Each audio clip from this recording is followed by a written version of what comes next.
Assalamualaikum. Waalaikumsalam warahmatullahi wabarakatuh, guys. Halo guys.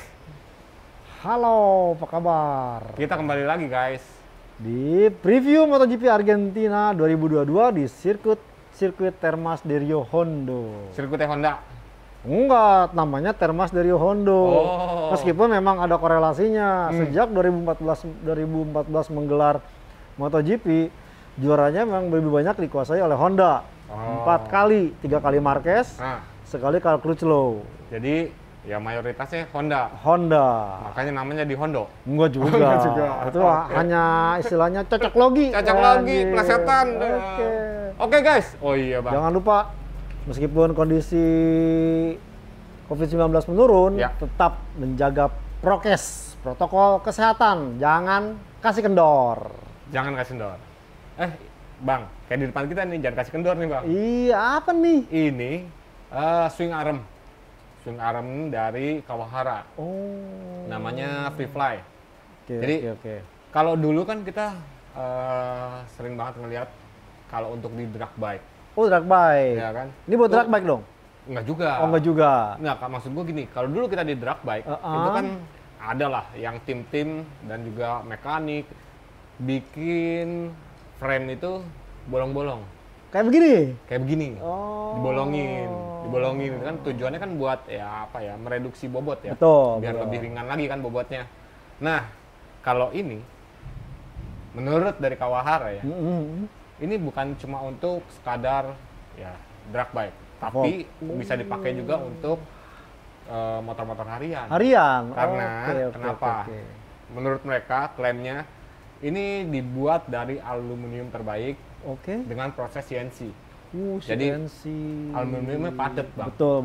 Bukannya kayak kalau frame kan tuh ada yang bolong ya bang. Iya, betul. Jadi kayak besi hollow lah. Ya. Nah kalau ini bukan besi hollow, tapi aluminium yang diproses CNC untuk mendapatkan bolong-bolongnya bang. Oh, ini bukan bikin pakai mol gitu yang ada bolong-bolong terus diisi gitu kan? Bukan. Jadi ini dari aluminium padat baru dibikin bolong. Jadi secara konstruksi ya nggak seringkih ya kalau swing arm dibolong-bolongin. Karena kan swing arm itu kan kayak besi hollow kan. Betul, karena materialnya kan sebenarnya swing arm awal itu memang tidak diperuntukkan untuk dibolongin. Oke. Nah ini kayak gini nih. Ini ada kayak saat ini ya kayak Kawahara tuh baru bikin untuk Ninja sama Kawasaki Ninja. Ya, Kawasaki Ninja sama RX King. Jadi buat sobat-sobat yang tertarik ya silakan aja lihat di Instagramnya Kawahara ataupun di website Kawahara, terutama mengenai harga ya. Iya. Silakan cek di sana. Siap. Gitu. Bang. Ya. Waduh. Ini jagoan kita. Waduh. Jadi nggak turun nih bang, kabar yang tidak sedap ya, karena ternyata diputuskan pembalap Repsol Honda tim Marc Marquez absen dari MotoGP Argentina 2022 karena faktor gangguan penglihatan ganda kembali nih atau diplopia.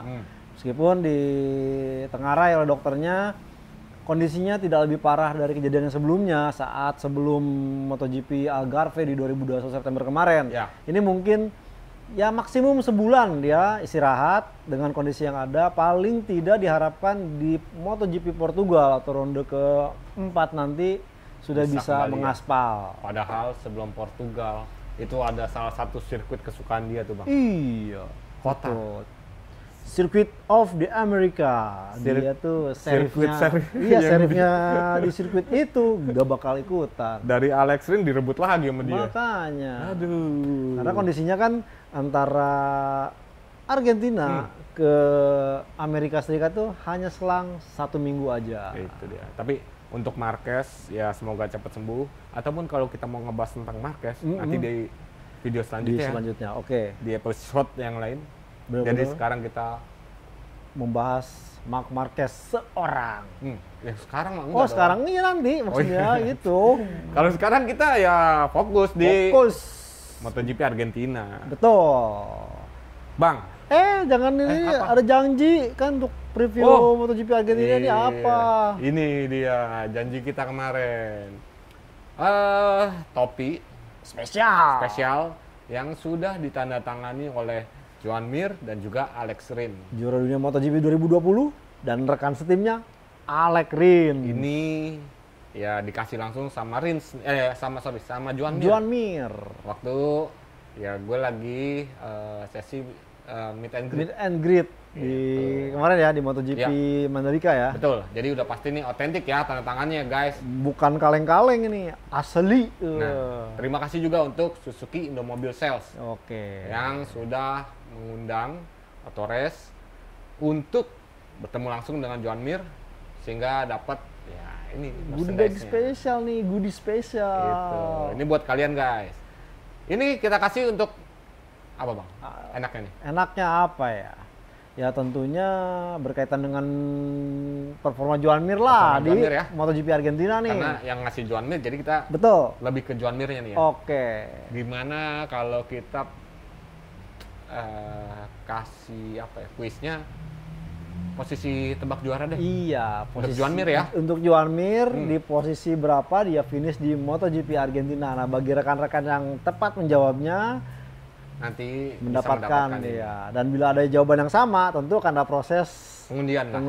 Gitu. Makanya ikutin terus YouTube Autorace ID dan simak atau kasih jawabannya di kolom komentar. Itu dia. Oke guys, nih buat teman-teman. Oke, Bang. Iya. Lagi kita fokus ke MotoGP Argentina. Semenjak COVID berarti 2020 dan 2021 itu udah nggak menggelar MotoGP. Absen dari MotoGP. 2 tahun absen MotoGP. Menurut Bang Joni, ya gimana nih jalannya MotoGP Amerika? Karena ini ya kalau kita bicara kemarin nih untuk di Mandalika. Iya. Ban yang dipakai kan sebenarnya ban 2019. Betul. Maksudnya formulanya gas Formulanya 2019 bukan ban yang 2019 terus diambil dari gudang atau istilahnya ban basi, bukan. Itu salah informasi. Tetap itu istilahnya kandungannya yang 2019 tapi diproduksinya sebelum MotoGP 2022 ini. Itu. Nih, apakah ban yang akan dipakai? Ya itu, mumpung kemarin gue di Mandalika ngeluarin ban Formula 2019. Ya untuk di Argentina, gue ngeluarin 2019 juga deh. Gitu. Kalau kata Michelin. Ya, tapi kalau melihat dari pengalaman dengan kondisi yang ada, praktis di Argentina ini sudah berkali digelar kan dari 2014. Artinya Michelin sudah mendapatkan istilahnya bahan yang baku untuk menghadapi sirkuit sepanjang 4,8 km ini. Dan kemudian dari alokasi ban nantinya itu tetap terdiri dari 3 pilihan ban, soft, medium, hard, dan depan belakang itu sama, simetrik. Terkecuali untuk ban hujannya soft dan medium, yang belakang itu baru asimetrik. Nah dari sini tetap beberapa pembalap mengatakan karena sudah absen 2020 dan 2021, mereka akan menjadikan nanti sesi latihan hari pertama Jumat ini sebagai istilahnya uji coba lagi, mirip-mirip kalau kita istilahnya tuh ya melakukan lap terbanyak seperti apa untuk membiasakan karakter motor dengan Argentina ini bagaimana. Nah baru nanti mungkin free practice kedua dia mulai melakukan settingan yang terbaik untuk bisa lolos langsung ke Q2 dan meraih posisi start di depan. Nah Bang, ini ya kalau dari seri terakhir ini Argentina agak-agak ajaib juga nih. Ajaib, sama betul. Kayak Mandalika, ajaib. Betul. Bahkan saking ajaibnya ketika start Jack Miller sendiri di depan, yang lain di belakang. 2018 itu kejadian. Jadi pada saat sesi, begitu, sesi kualifikasi, ternyata cuacanya cukup bergonta-ganti. Tiba-tiba Jack Miller di saat hujan itu udah menggunakan ban soft, sementara pembalap lain menggunakan pilihan ban basah. Akhirnya semua mengganti ke ban kering karena jumlah yang menggantinya itu melebihi grid di pit lane. Diputuskan tetap berada di grid utama tapi jaraknya diberi jeda berapa meter gitu. Ya Jack Miller sempat kesel loh, di aturannya kan mestinya yang ganti ban di pit lane. Pit lane ini tapi ternyata menyangkut faktor safety karena melebihi dari 5 pembalap sementara starting grid di pit lane pun kecil, akhirnya dipindahkan meskipun Jack Miller tidak juga berhasil menang saat Ya. itu, malah Carl Crutchlow yang menjadi juaranya. Itu dia. Nah, kalau dari prediksi Bang, prediksi cuaca, Betul. gimana nih? Kering, tidak Wow. ada hujan. Berarti Ini nggak kayak kejadian ke Jack Miller, belum betul, tentu belum terjadi lagi nih. Ya, gitu ini benar-benar murni. Saya melihat sebenarnya nanti di MotoGP Argentina ini akan muncul juara baru. Karena kalau kita melihat dari 2019, ya bagaimana juaranya seorang Valentino Rossi dan Carl Crutchlow udah nggak balapan. Ya. Kemudian rajanya Argentina juga harus Marc absen. Marquez absen. Sebenarnya ada satu nama yaitu sempat menang di 2017, Maverick Viñales. Hanya saja di musim ini dia menggunakan Aprilia, meskipun dia cukup yakin, tapi performa Aprilia sendiri belum menunjukkan performa terbaiknya. Jadi saya rasa ini akan menjadi sejarah di 2022 ini akan keluar juara baru nih. Entah itu mungkin tim pabrikan ataupun tim satelit. Padahal kalau menurut Maverick Viñales, dia tuh pede loh Bang. Ya. Maksudnya untuk menjalani MotoGP Argentina, Betul, dia tuh pede. betul. Berbekal dari kemarin hasil di Mandalika. Gitu. Nah, kalau seandainya Maverick Viñales ternyata mampu membalikkan keadaan, ini berarti Maverick Viñales menguntit si Raja Argentina, Marc Marquez yang sudah menang 3 kali. Ya mudah-mudahan, ya saya rasa dengan munculnya keseruan ini yang membuat makin seru MotoGP Argentina 2022. Betul. Apalagi ya dengan banyaknya pembalap MotoGP muda saat Betul. ini banyak nih yang pembalap-pembalap belum merasakan naik motor MotoGP di sirkuit. 10 orang totalnya. Itu. Jadi ini unik juga karena 10 orang ini kan di 2020 tuh ada Alex Marquez dan Brad Binder, kemudian di 2021 kemarin ada Enea Bastianini, Jorge Martin, Luca Marini, dan sekarang 5 debutan. Artinya ya mereka pernah naik motor Moto2 dan Moto3, tapi kan bukan MotoGP. MotoGP ini akan beda sekali. Makanya kalau 10 pembalap ini tidak berani sesumbar. Dah, lihat dulu deh di latihan resmi bagaimana kondisinya, baru ntar mereka akan bisa sesumbar hasilnya seperti apa. Oke. Kalau menurut Bang Joni, Iya. ini keseruan apa nih yang bakal terjadi di Termas de Rio Hondo? Karena kalau kita bicara masa lalu, masa lalu, ini banyak nih keseruan yang terjadi di Termas de Rio Hondo. Betul. Telenovela antara Marc Marquez, Marquez, Valentino Rossi. Berapa kali tuh mereka berdua? 2 kali. 2 kali kan? Iya. 2015 ketika Marquez jatuh. 2018 ketika Rossi jatuh. Rossi yang jatuh. Iya. 2019 mereka baikan.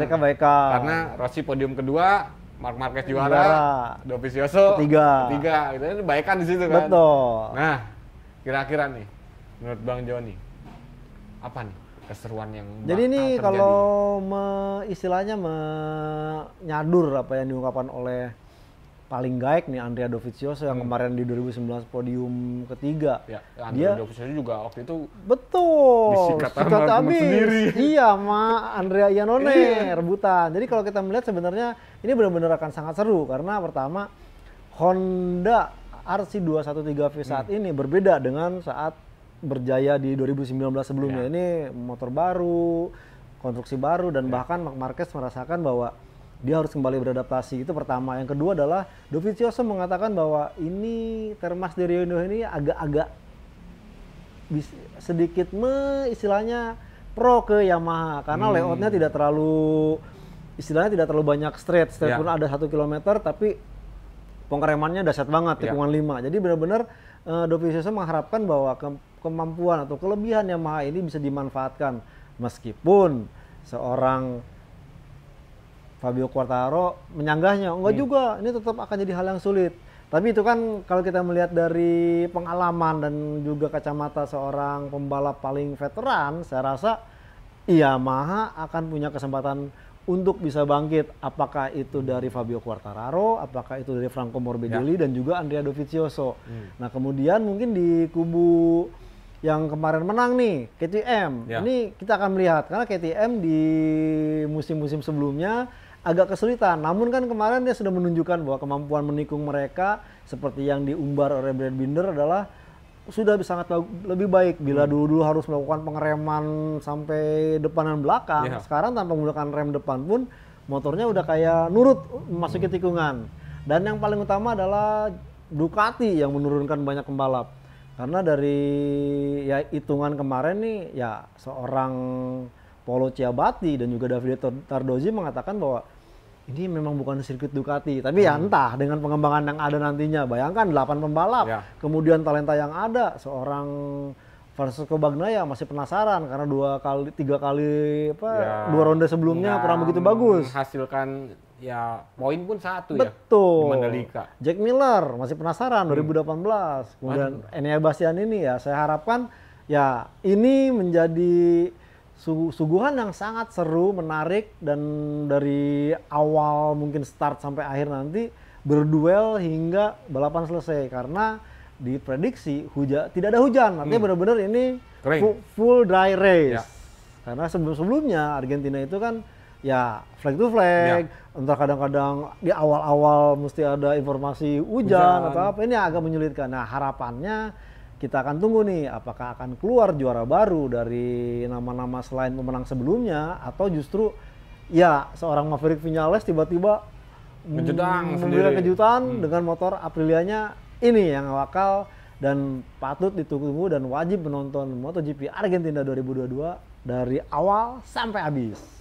Karena gini, wajar aja sih ya untuk beberapa pembalap menatap MotoGP Argentina ini dari sisi positifnya. Betul. Mereka pede untuk menggapai hasil terbaik di MotoGP Argentina. Karena kenapa? Mereka merasa bahwa beberapa layout Tarmas dari Hondo ini mirip sama Mandalika. Betul. Mulai dari tikungan 6, 7. Ini kan flowing gitu, ngalir. Flowing terus gampang berubah arahnya. Betul. Change direction itu deket-deket. Betul. Ditambah lagi tikungan terakhir. Iya. Ini mirip. Betul. Sama Mandalika. Tikungan 16-17. Betul. Jadi ada beberapa ya bisa dibilang settingan. Iya. Yang mungkin aja bisa dipakai. Betul. Untuk menghadapi MotoGP Argentina.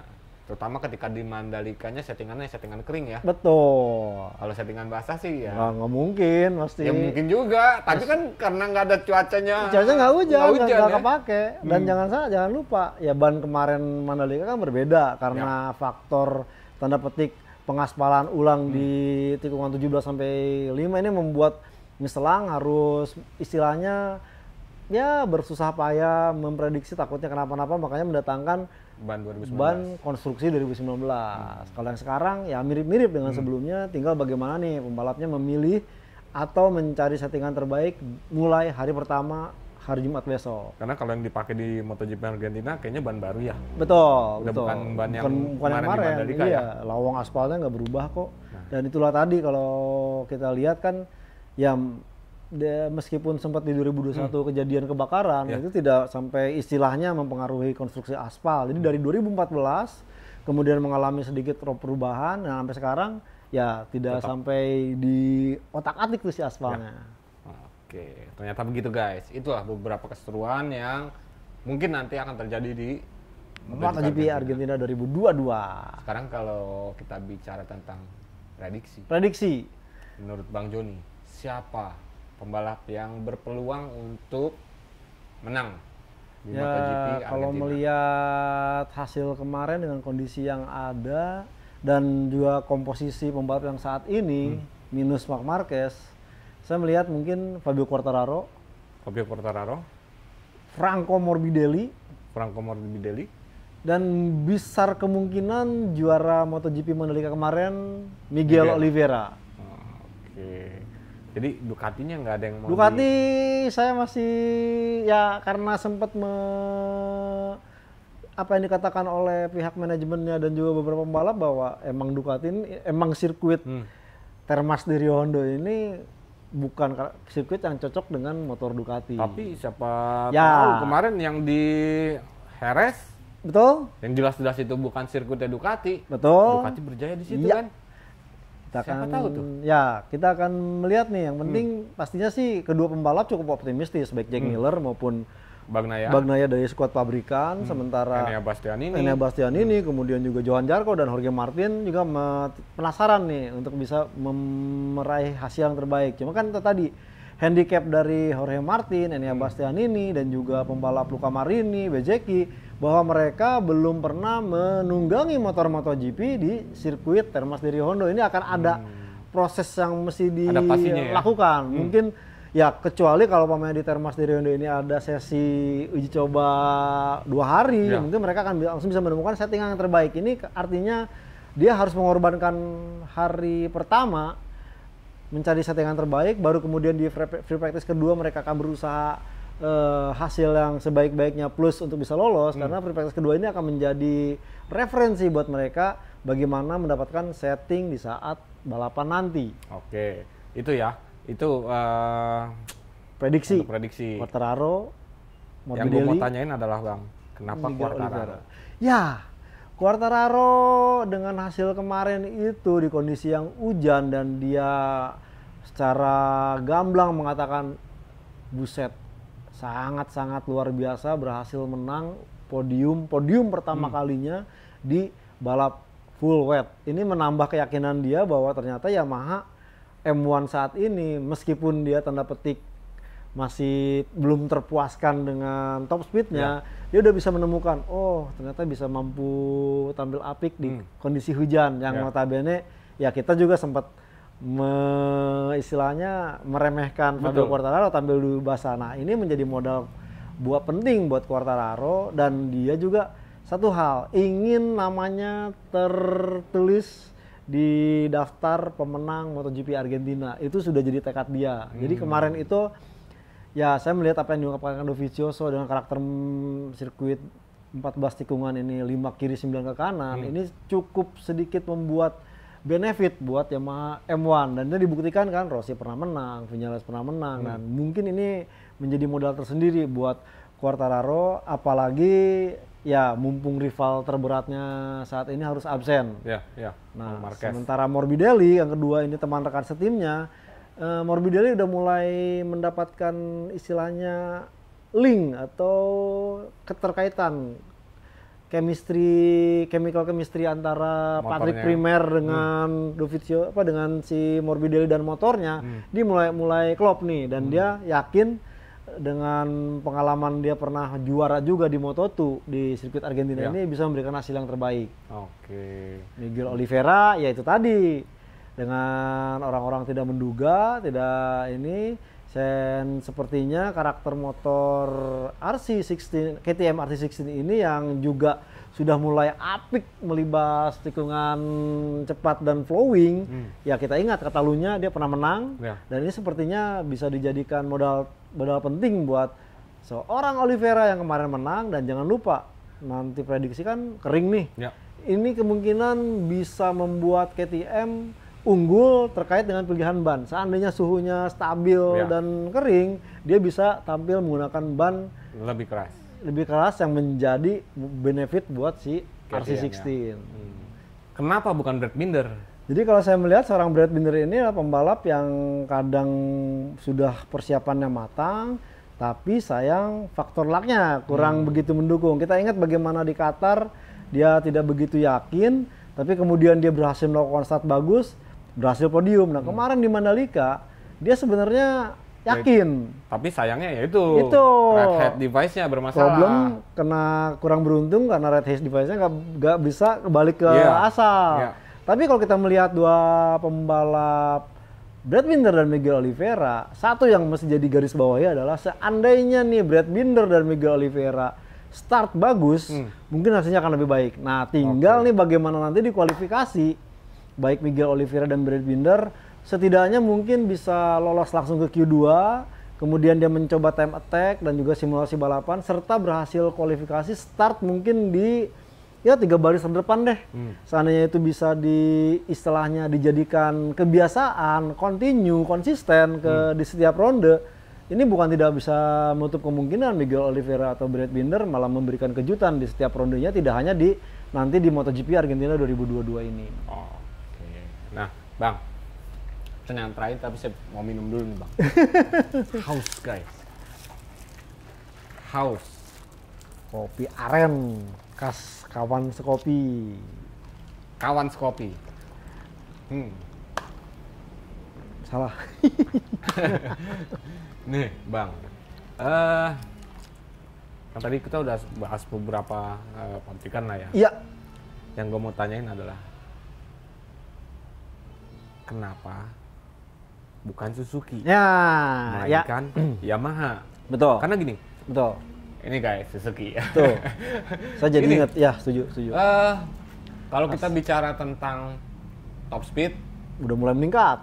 meningkat. Betul. Nih, Termas dari Honda ada trek lurus panjang. Betul. Seenggaknya, setidak-tidaknya, Ya. ini menjadi salah satu keunggulan untuk Suzuki. Iya. Bahwa top speed lebih bagus daripada Yamaha. Betul. Itu satu. Terus yang kedua, secara cornering, Klop banget Suzuki, dengan mesin ini makanannya Suzuki nih, inline four. tracknya. Betul. Ya kan, Bang? Iya. Grip belakang Sip. lebih baik ketimbang Si Yamaha. Quartararo dan The Gang. Betul. Betul. Nah, kenapa Bang? Kenapa bukan Suzuki? Ini belajar dari evaluasi di 2 ronde sebelumnya, bagaimana Suzuki memang terbukti bahwa top speed mulai meningkat, kemungkinan kemudian rear grip juga dapat.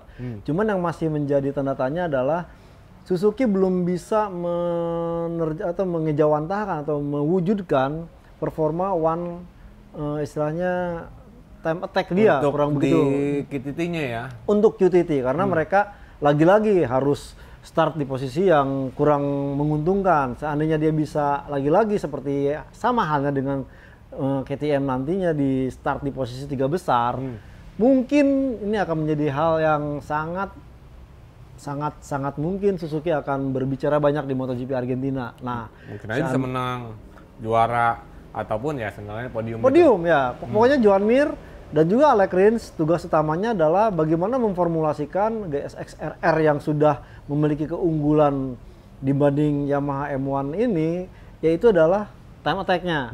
Bagaimana dia berusaha sebaik mungkin dari kombinasi free practice 1 dan ketiga bisa langsung lolos Q2, kemudian di saat Q2 itu dia bisa mungkin ya pole position makin bagus atau front row ataupun ya paling sial nih yang seperti Marc Marquez bilang ya saya startnya kalau bisa minimal di baris ketiga. Nah ini yang mungkin bisa segera diformulasikan oleh Suzuki sehingga Joan Mir dan juga Alex Rins benar-benar punya modal nih untuk kedepannya tidak hanya di Termas dari Honda, mungkin di Amerika Serikat, di Portugal dan selanjutnya di Eropa, bahwa mereka bisa langsung mempunyai kemampuan atau performa time attack yang sangat bagus buat modal dia mendapatkan start yang istilahnya menguntungkan dan bisa membuat formulasi kemenangan di ronde-ronde MotoGP selanjutnya. Jadi intinya kalau Suzuki memiliki posisi start yang bagus, ada kemungkinan menjadi pengisi podium nih. Betul. Bahkan juara nih. Betul. Entah itu Joan Mir, entah itu Alex Rins. Ya. Karena ya tadi guys, secara apa ya bisa dibilang ada banyak kelebihan yang dimiliki Udah Suzuki ada, GSX-R ini betul. ketimbang M1. Iya. Gitu. Oke, Bang. Guys. Jadi itulah ya Itu. pembahasan kita mengenai preview. Review MotoGP Argentina 2022. Kalau teman-teman juaranya siapa? Kira-kira ya mungkin idolanya masing-masing ya. Iya. Entah itu Pecco Bagnaia, entah Betul. itu Joan Mir, entah Mir. itu Fabio Quartararo. Entah itu si Jack Miller yang baru tunangan. Pertunangan tuh Iya. dia ya, model Australia juga ya. Betul. Rata-rata pembalap tuh model ya. Bisa jadi. Bisa Kalau jadi. sih model. Ya, tapi kan Terus Miguel Oliveira ya, dokter, ayo. Terus Tapi- si Maverick Vinales temen ini, temen, psikologi. iya. Istilahnya psikolog dianya Ya. gitu. Jadi itulah guys. Nah untuk teman-teman silakan nih tebak nih siapa prediksi yang akan berdiri di podium 1, 2, 3 di Termas de Rio Hondo. Termasuk jangan lupa. Jangan guys, lupa, ini nih. Joan Mir. Kasih kode apa nih biar bener-bener yang buat yang tebak mendapatkan merchandise ini. depannya kasih Joan Mir dulu aja ya. Oke. Di komentar tuh Joan Mir gitu. Oke, nah, oke, baru oke. posisinya berapa? Oke. Joan Mir posisi berapa gitu.